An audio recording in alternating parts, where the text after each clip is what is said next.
दोस्तों नमस्कार। आज हम आपके लिए एक ऐसे विषय के बारे में जानकारी लेकर आए हैं जिसके बारे में पूरा समाज जानना चाहता है। दोस्तों आपको पता ही होगा कि कबीर साहेब जी की जो एक पूरा विश्व है उनकी जयंती बनाने वाला है 4 जून। लेकिन यहाँ पर हम जहाँ आए हैं आज सतलोक आश्रम सोजत में, यहाँ पर उनका कबीर प्रकट दिवस मनाया जा रहा है। यानी कि आप जानकर हैरान हो जाओगे कि यहाँ पर प्रकट दिवस मनाया जाता है और पूरे विश्व में जयंती मनाई जाती है। जयंती के बारे में आपको पता है कि क्यों मनाई जाती है, लेकिन प्रकट दिवस ही इसको क्यों कहा जाता है सतलोक आश्रम सोजत में और संत रामपाल जी महाराज जी के सभी आश्रमों में, तो इसके बारे में हम आज जानकारी लेंगे। तो नमस्कार सर। नमस्कार जी। क्या नाम है आपका और कहाँ से हो? मेरा नाम विष्णु है और मैं जिला नागौर राजस्थान से। सर हमारा पहला क्वेश्चन ही यह है कि जयंती और प्रकट दिवस में क्या फर्क है, और आप ही प्रकट दिवस क्यों कहते हो और वैसे समाज में इसको जयंती कहा जाता है, क्या कारण है? सर इसका कारण ये है कि जो कबीर परमेश्वर है वो साक्षात प्रकट हुए थे, तो इसलिए हम इसे जयंती न मना के प्रकट दिवस के रूप में मनाते हैं। जैसे आपको पता है कि हम परमात्मा को नारायण भी कहते हैं, तो नारायण का मतलब होता है जो जल पर अवतरित होता है। तो कबीर परमात्मा लहर तारा तालाब पर सह शरीर शिशु रूप में जल पर अवतरित हुए थे और उन्होंने अपने आसन के रूप में कमल के फूल को चुना था। तो परमात्मा कमल के फूल पर प्रकट हुए थे, इसलिए हम जयंती न मनाकर कबीर प्रकट दिवस मनाते हैं। तो मतलब आपका कहने का मतलब होता है कि प्रकट दिवस जो उस को कहा जाता है जिसमें कमल के फूल कर आप कर और वो प्रकट हो जाते हैं। लेकिन ये कैसे संभव हो सकता है कि कमल के फूल पर और बालक के आकर उस पर विराजमान हो, तो कैसे संभव हो सकता है?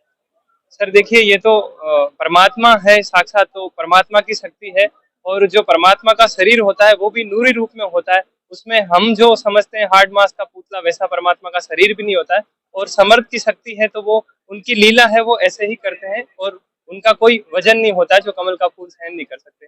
बाकी परमात्मा पूरी सृष्टि को चलाते हैं, उनके लिए कोई बड़ा विषय नहीं है कि वो कमल के फूल पर कैसे ठहरे।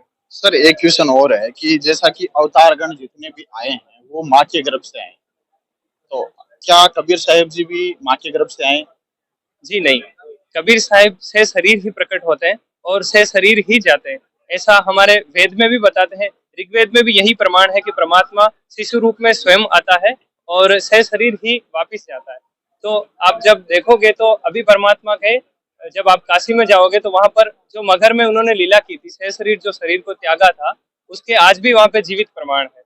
तो परमात्मा से शरीर ही आते हैं, से शरीर ही जाते हैं। बाकी जिन अवतार गणों की आप बात करते हो वो माँ के गर्भ से जन्म लेते हैं, क्योंकि वो अवतार हैं और पूर्ण परमात्मा शिशु रूप में स्वयं प्रकट होते हैं। तो सर एक बात और हम जानना चाहते हैं कि शिशु रूप में परमात्मा आते हैं तो उनकी परवरिश की लीला किस हिसाब से होती है, उसके बारे में बताइए। ऋग्वेद में जो मंडल नंबर 9 है उसमें स्पष्ट लिखा है कि परमात्मा जो यहाँ पर आते हैं पृथ्वी पर शिशु रूप में, तब उनके जो लालन पालन की क्रिया जो है वो कंवारी गाय से होती है। कंवारी गाय के दूध से ही उनका पालन पोषण होता है। और यही प्रमाण कबीर सागर में भी मिलता है कि जब कबीर परमात्मा शिशु रूप में आए तब उनका पालन पोषण जो है वो कंवारी गाय के दूध से ही हुआ था। सर एक बात और है कि समाज में कबीर जी को एक कवि के रूप में कहते हैं, कबीरदास जी कहते हैं, कवियों के रूप में मानते हैं, तो आप उनको क्या मानते हो? देखिए सर, कबीर साहब को आप एक कवि के रूप में, सिर्फ कवि के रूप में उनको कहना बहुत ही गलत है। क्योंकि जो हम साहित्य पढ़ते हैं कबीर जी का, जो आम जन पढ़ता है किताबों में, वो केवल 10-15 श्लोक पढ़ के यूं मानते हैं कि वो कवि है। जबकि परमात्मा की जो लीला लिखी है ऋग्वेद मंडल नंबर 9 सूक्त 93 में ये लिखा है कि जब जो वो परमात्मा है वो से शरीर जब यहाँ प्रकट होता है तो कवियों की तरह आचरण करता है। तो आचरण जरूर उनका कवियों की तरह है, लेकिन जब उनका ज्ञान आप सुनोगे, जब उनकी वाणियां पढ़ोगे, तो उनका अथाह ज्ञान है। वो आम कवियों की तरह नहीं है, उनका आध्यात्मिक ज्ञान है। कबीर सागर, कबीर बीजक, जब उनमें आप पढ़ोगे तो वो आध्यात्मिक लेवल का ज्ञान है। और गीता में भी स्पष्ट रूप से लिखा है कि वो जितने भी धार्मिक यज्ञ हैं, धार्मिक क्रियाक्रम है, उनकी जानकारी सच्चिदानंद घन ब्रह्म स्वयं आकर पृथ्वी पर अपने मुख कमल से देते हैं। तो वही जानकारी कबीर परमेश्वर ने कबीर सागर, कबीर बीजक के रूप में दी है। तो कबीर जी को एक सिर्फ कवि कहना बहुत ही गलत है, और हम कबीर परमात्मा ही मानते हैं और वो थे भी परमात्मा ही, क्योंकि उनके जो सारे प्रमाण हैं वो उनको परमात्मा सिद्ध करते हैं। धन्यवाद सर। धन्यवाद।